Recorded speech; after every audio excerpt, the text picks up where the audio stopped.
One sharp pain can undo weeks of confidence.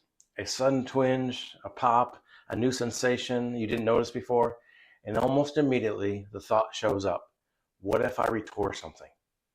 That fear is incredibly common, especially after shoulder surgery. And it makes sense. You've invested time and effort and patience in recovery, and the idea of losing progress feels overwhelming.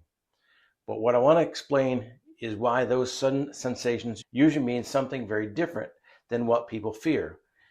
The shoulder is a sensitive joint. As it heals, tissues adapt, nerves become more aware, and movement patterns change. That combination can produce sharp or unfamiliar sensations even when nothing structurally is gone wrong. Pain and sensation are not the same as damage. Many people assume that healing should feel smooth and quiet. So when the shoulder speaks up, they interpret that as failure. In reality, recovery is rarely silent.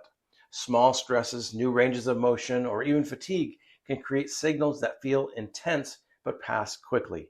The shoulder is responding, not breaking. The problem is what happens next.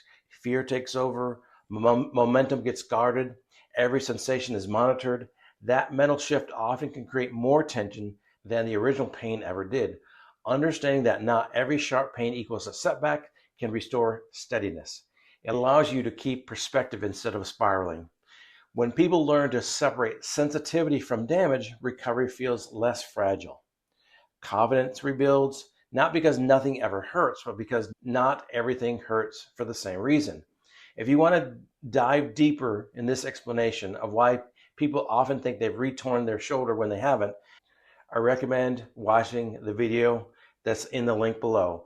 Torn rotator cuff after 55, don't rush into surgery. Check it out. And if you're unsure how to interpret pain and those signals right now, the free shoulder pain checklist is linked below in the description. It can help you stay grounded without jumping to conclusions.